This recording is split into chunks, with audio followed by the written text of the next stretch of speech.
Selamat datang. Dalam video singkat ini kita akan membahas tentang Metabolic Associated Fatty Liver Disease atau yang disebut dengan MAFLD, yaitu sebuah kondisi hati yang semakin banyak ditemui di masyarakat.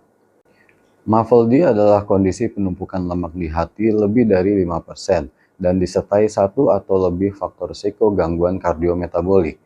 Faktor-faktor risiko tersebut seperti overweight atau obesitas, diabetes mellitus tipe 2, peningkatan kadar lemak dalam darah seperti kolesterol dan trigliserida, serta hipertensi.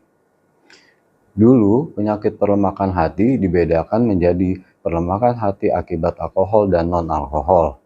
Namun, saat ini istilah tersebut sudah tidak digunakan karena MAFLD lebih akurat menggambarkan penyakit hati yang berlemak yang berhubungan dengan disfungsi metabolisme. Perkembangan penyakit MAFLD bersifat kompleks dan melibatkan interaksi berbagai faktor. Hubungan antara gangguan metabolik dan penumpukan lemak di hati dapat memicu peradangan kronis pada hati. Jika tidak teratasi, MAFLD dapat berkembang menjadi fibrosis, sirosis, dan bahkan kanker hati. Diagnosis MAFLD melibatkan beberapa metode.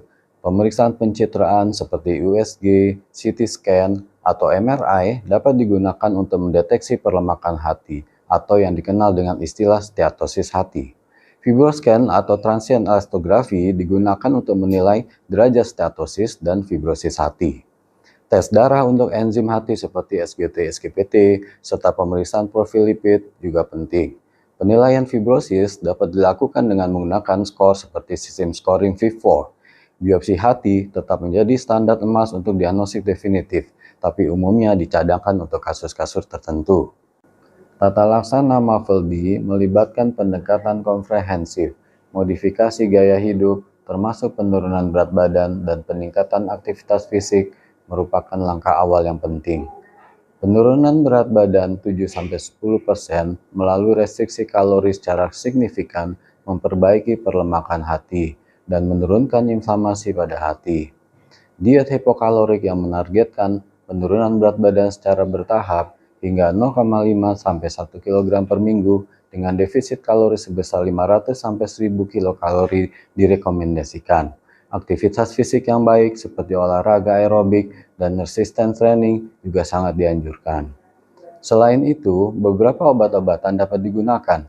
Pada pasien diabetes, obat-obatan seperti GLP-1, reseptor agonis, dan pioglitazone dapat membantu mengontrol kadar gula darah dan memperbaiki kondisi hati. Statin digunakan untuk tata laksana dislipidemia. Vitamin D dan E juga dipertimbangkan untuk pasien MAFLD. Namun, penting untuk diingat bahwa penggunaan obat-obatan harus selalu di bawah pengawasan dokter. Pencegahan MAFLD sangat penting. Menerapkan gaya hidup sehat, menjaga berat badan ideal, berolahraga secara teratur, dan mengontrol faktor risiko metabolik seperti diabetes dan dislipidemia dapat membantu mengurangi risiko terkena penyakit ini. Jika Anda memiliki faktor risiko atau khawatir tentang kesehatan hati Anda, segera konsultasikan dengan dokter. Deteksi dini dan penanganan yang tepat dapat membantu mencegah komplikasi serius.